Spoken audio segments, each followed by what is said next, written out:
వెంకటపతిరాజు గారు, ఇప్పుడు మీకు తగిలిన దెబ్బ కన్నా మాకు అమృత కనిపించకుండా పోయింది అనే బాధే మాకెక్కువగా ఉంది. అవునండి, తనెక్కడికి వెళ్ళిపోయింది? అది తెలియకే కదా వెతుకుతున్నాం. అయినా తన ఇంట్లో నుంచి వెళ్ళిపోయిందని తెలిసినప్పుడే మీ అన్నయ్య గారిని లేపాల్సింది కదా. అన్నయ్యని శివని డిస్టర్బ్ చేయడం ఎందుకని నేను ఆగిపోయాను. చెప్పాల్సింది కదమ్మా. అయితే ఒక పని చేద్దామండి, చెరో ఒక దిక్కు వెతికితే 4 దిక్కుల్లో అమృతవల్లి ఎవరో ఒకరికి ఖచ్చితంగా కనపడుతుంది. ఆడపిల్లలు ఒంటరిగా వెతకడం కరెక్ట్ కాదు కదా. అయితే ఒక పని చేద్దామండి, జంటలుగా వెతుకుదాం. మా జంట ఇటెళ్తుంది, మీ జంట అటెళ్ళండి.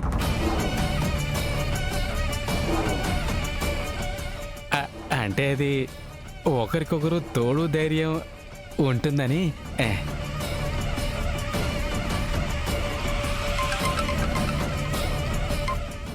హలో హలో సోదరి, ఎవరు?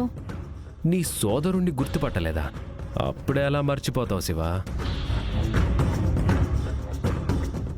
ఓహో, అర్ధరాత్రి పూట ఏ కేసు గురించి ఫోన్ చేశారో చెప్పండి దేవా సార్. దొంగతనం కేసు ఒకటి వచ్చింది. నువ్వు వస్తే ఉన్న పళంగా అరెస్ట్ చేద్దామా, లేకపోతే ఏంటి సంగతి అని ఆలోచిస్తున్నాను. దొంగతనం కేసా? కానిస్టేబుల్ కనకయ్యకో లేకపోతే హెడ్ కానిస్టేబుల్ రామ్మూర్తికో చెప్తే అయిపోతుంది కదా, వాళ్ళు చూసుకుంటారులే. అబ్బే, అదందరికీ చెప్పేది కాదులే. ఇంతకీ తమరి మొగుడు గారున్నారా? హా, ఒక్కసారి స్పీకర్ ఆన్ చెయ్యమ్మా. చేశాను. మిస్టర్ చంద్రగిరి సర్పంచ్ గారు, నేను దేవరాజుని మాట్లాడుతున్నాను. చెప్పు. చెప్పుకోవడానికి కబుర్లు కాదు కానీ ఒక విశేషం ఉంది. ఏంటి? ఒక దొంగని పట్టుకున్నాను. మీ ఆవిడ చేతుల మీదుగా బేడీలు వేయించడమో లేదంటే స్టేషన్కి తీసుకెళ్లడమో చేద్దామంటే కానిస్టేబుల్కి వాళ్ళకి వీళ్ళకి చెప్పమంటుంది. అలా కాదు కానీ మనూరి దొంగని మనూరి పంచాయతీలో నిలబెడితే బాగుంటుందేమో. దొంగతనం చేసినట్టుగా సాక్ష్యాధారం ఏమన్నా ఉందా? అసలు దొంగే దొరికితే మళ్ళీ సాక్ష్యాధారాలంటావేంటి? అయితే తెల్లవారాక ఫోన్ చేయండి. హలో ప్రెసిడెంట్ గారు, ఫోన్ చేయటం ఉండదు. తమరే స్నానం చేసుకొని సూర్యుడు ఎండ కళ్ళల్లో పొడిచే లోపల తమరు అక్కడికి వచ్చేస్తే తీర్పు చెప్పచ్చు. అలాగే. అలాగే అంటూ ఫోన్ పెట్టేస్తారా ఏంటి? అసలు దొంగ ఎవరో ఏంటో చెప్పనివ్వరా? ఎవరు? తమరి రెండో చెల్లి అమృతవల్లి.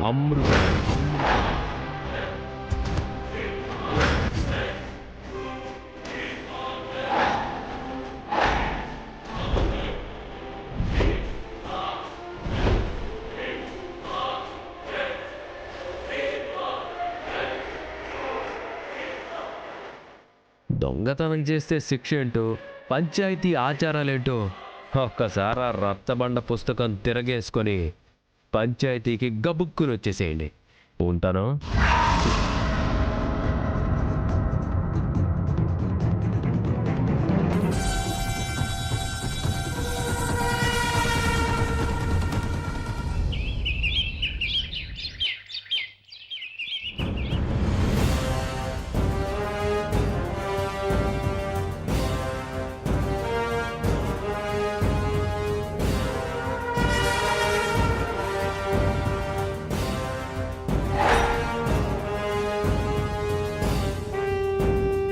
ఏమైందండి? ముట్టుకుంటే కాలిపోయే మంట, కడుపులో మంట పుట్టించే కారం చూస్తే తెలియట్లే. దొంగతనం జరిగింది. దొంగతనం ఎవరు చేశారు? ఈ ఊరి సర్పంచ్ గారి రెండో చెల్లైన అమృతవల్లి. తనే ఈ దొంగతనం చేసిందని ఖచ్చితంగా ఎలా చెప్పగలరు? చేతిలో బంగారపు విగ్రహంతో సహా పట్టుబడింది కాబట్టి మేం చెప్పగలుగుతా ఉండం.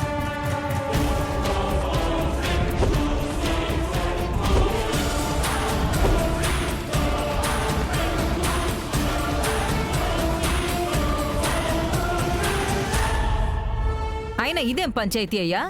దొరికిపోయిన దొంగ, దాని చేతిలో విగ్రహం. ఇక్కడ శిక్ష వేయడానికి నిప్పులు కారాలు ఉన్నా శిక్ష వేయకుండా ఇంకా ఆరాలు తీస్తా ఉండారు. ఇది పంచాయతీ. నిజాలేంటో తెలిస్తే కానీ దోషి ఎవరో నిర్దోషి ఎవరో చెప్పలేం. మీరెన్నిసార్లు అడిగినా అమృత అర్ధరాత్రి మా ఇంటికి వచ్చింది. మాకు అనుమానం వచ్చి చూసేలోపే విగ్రహంతో సహా పట్టుబడింది. ఆడపిల్ల అవసరమైతే తప్ప అడుగు బయట పెట్టకూడదు. కానీ అర్ధరాత్రి దొంగతనానికి వచ్చిందంటే ధర్మపీఠం మీద కూర్చుని తీర్పు చెప్పే గంగే దొంగతనానికి పంపించాడంటారా?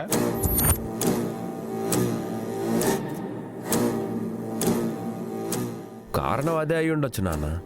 అందుకే గంగ నోటి నుంచి మాట కూడా రావట్లేదు. ఇప్పటికీ నా చెల్లెలు దొంగతనం చేసిందంటే నేను నమ్మను.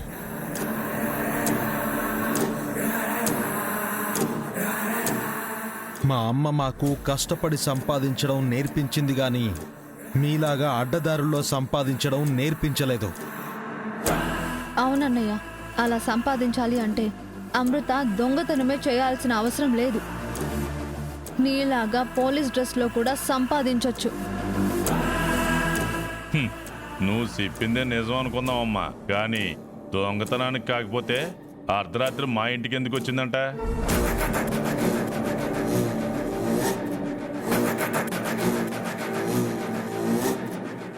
మమ్మల్ని చూసి విగ్రహాలతో సహా ఎందుకు పారిపోవాలనుకుందంట?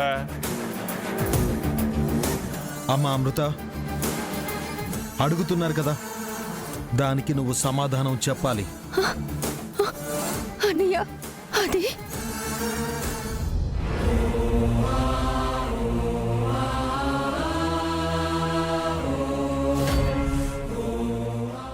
మౌనం అర్ధాంగీకారం అంటారు. దొంగతనం చేసింది కాబట్టే ఏం మాట్లాడలేదు. ఇప్పటికైనా ఒప్పుకుంటావా గంగా, నీ చెల్లి దొంగ అని?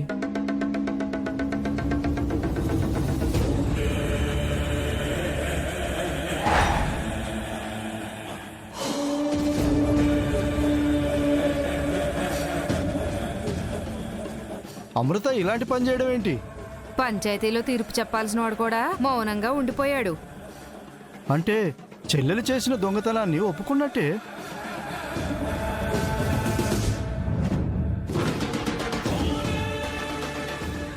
చెప్పమృత, మాకు తెలియకుండా టిఫిన్ సెంటర్కి కూడా వెళ్ళని నువ్వు అర్ధరాత్రి పూట వరదరాజుల మావయ్య ఇంటికి ఎందుకు వెళ్ళావు? నువ్వు మావయ్య వాళ్ళ ఇంట్లో దొంగతనం చేయాల్సిన కర్మ నీకేం పట్టింది? నీ వల్ల అన్నయ్యకి తలదించుకోవాల్సిన పరిస్థితి వచ్చింది. నువ్వెందుకు వెళ్ళావో, విగ్రహాలు తీసుకోవాల్సిన అవసరం ఏమొచ్చిందో చెప్పక్క. అవసరం ఏమొచ్చిందా? ఓసారి అప్పులన్నీ తీర్చేసి స్కూల్ కొన్నారు. ఈసారి దొంగతనం చేసి సినిమా హాల్ కొంటాడేమో కుముదా.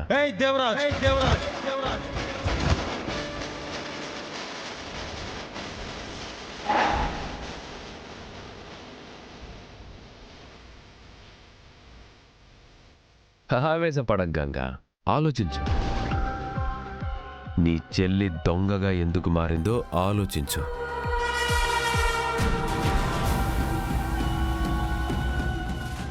ఇంకా ఆలోచించటానికి ఏముందలుడు? పెనం మీద దోశలేసి చిల్లర పోగేసేవాడికి లక్షల అప్పులు ఎలా తీరతాయి? బళ్ళు కొంటారు. పోలీసమ్మ బెంచ్ కింద చేయి పెట్టి లాగేసినా ఈ అప్పుల బారి నుండి లాక్కు రావడానికి చాలా టైం పడుతుంది. ఇలా కోట్లు విలువ చేసే విగ్రహం కొట్టేస్తే తప్ప అలాంటివి కొనలేం. రాత్రికి రాత్రి అప్పులు తీర్చలేము. నీకేం తెలుసని మాట్లాడుతున్నావు పాపాలు? పగవాడికి కూడా కష్టం వస్తే సహాయం చేసే సావిత్రమ్మ బిడ్డలు వీళ్ళు. అవసరమైతే ప్రాణమైనా వదులుకుంటారు కానీ పరువు పోయే పనులు చెయ్యరు.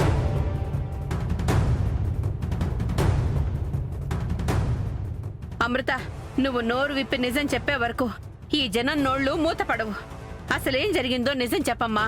అనవసరంగా నింద నీ మీద వేసుకోకు. నిప్పులాంటి మీ అన్నయ్య మీద మాట పడేలా చేసుకోవద్దు.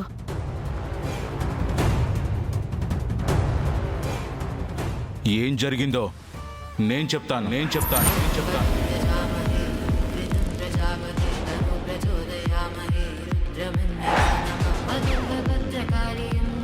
శుద్ధ పంచమం ప్రజా ప్రజా ప్రజాపతే చక్రచంద తాండవం.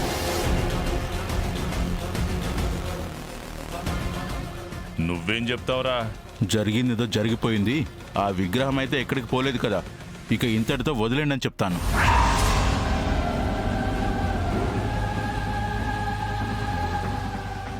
దొంగతనం చేయడం తప్పు.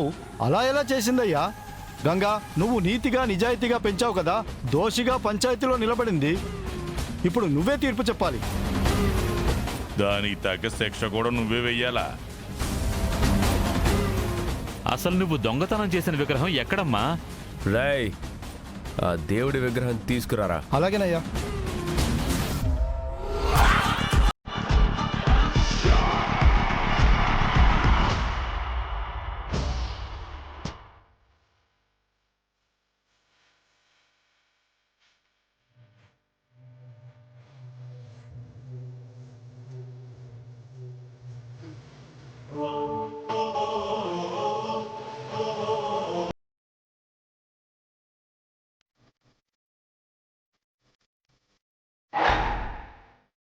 పంచాయతీ ఆనవాయితీ ప్రకారం ఏం చేయాలి?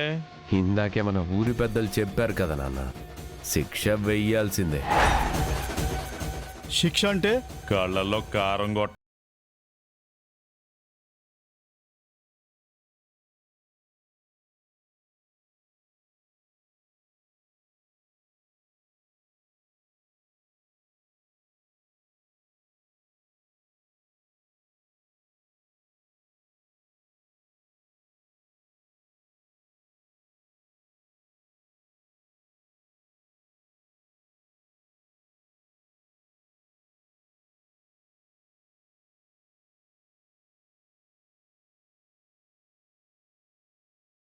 ఆ నిప్పుల్లో పెట్టి కాల్చిన కడ్డీతో వాత పెట్టాలి.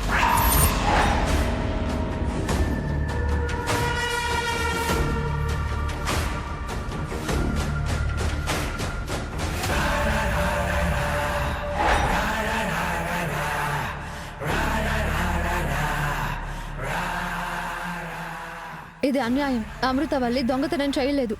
మరి ఏం చేసిందమ్మా? ఇక్కడికి అందరూ పని పాట లేకుండా వచ్చారనుకుంటున్నావా?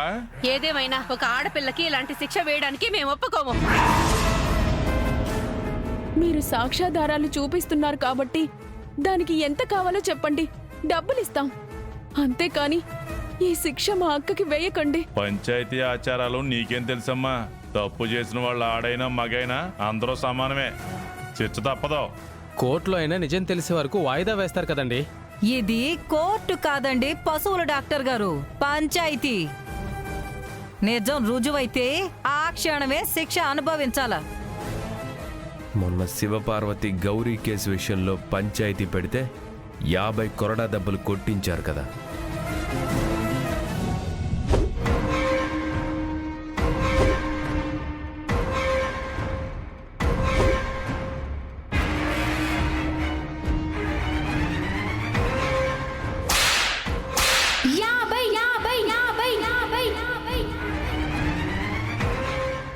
పెద్ద మనిషిని అవమానించినందుకు ఆ పాపం ఊరికే పోలేదు. ఇప్పుడు గంగ చెల్లెలి కళ్ళల్లో కారం కొట్టే రోజు వచ్చింది. ఇంకా ఏం చూస్తున్నారు? కారం కొట్టండి.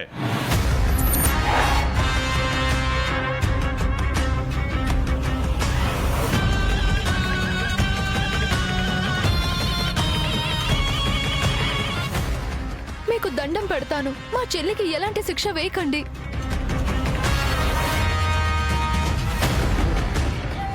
అన్నయ్య, అక్క తప్పు చేయదు, శిక్ష వేయకూడదని చెప్పు అన్నయ్య. తప్పు చేసిన వాళ్ళకి శిక్ష తప్పదమ్మా, శిక్ష తప్పదమ్మా, శిక్ష తప్పదమ్మా.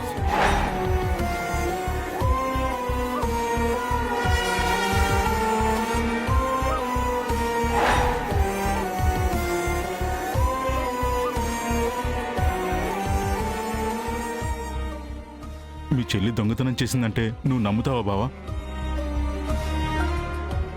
అవును బావా, నిజానిజాలు తెలుసుకోకుండా అప్పుడే శిక్ష అమలు చేయడం ఏంటి? నిజం తెలుసుకోవడానికి ఇంకే ఉంది, కళ్ళెదురుగానే కనిపిస్తుంది కదా విగ్రహం.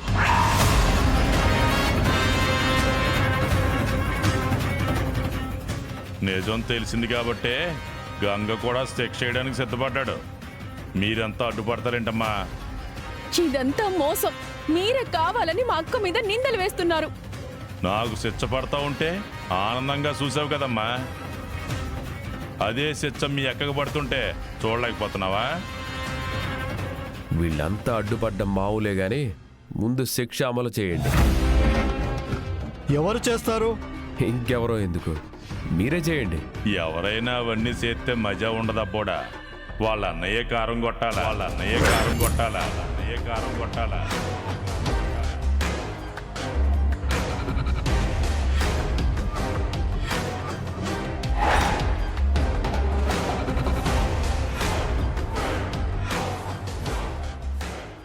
ఏంటండి ఇది? కళ్ళల్లో పెట్టుకొని చూసుకున్న వాడి చేత చెల్లెలు కళ్ళల్లో కారం కొట్టిస్తారా? చెల్లెల కళ్ళల్లో కన్నీళ్ళు రాకుండా చూసుకున్నాడు కదా, ఇప్పుడు తనే కారం కొట్టాలి.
మా నాన్న కళ్ళల్లో కారం కొట్టావేంటి? ఏంటి గంగా నువ్వు చేసినది? దొంగతనం చేసిన వాడి కళ్ళల్లోనే కదా కారం కొట్టింది.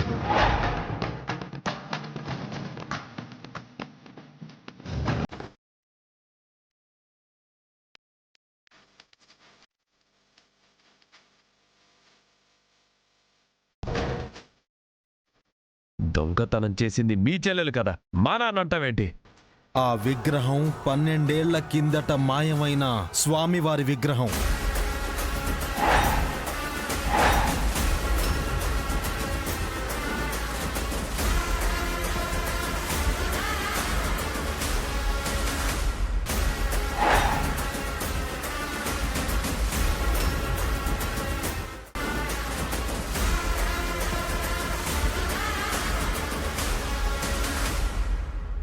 అప్పుడు పంచాయతీ పెట్టించి గుళ్ళో దొంగతనం చేసిన ఇదే పెద్ద మనిషి ఊరు మొత్తం వెతికించాడు.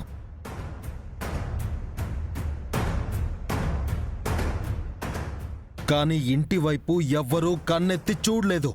చివరికి ఆ శిక్ష ఆలయ ధర్మకర్త మీదే పడింది.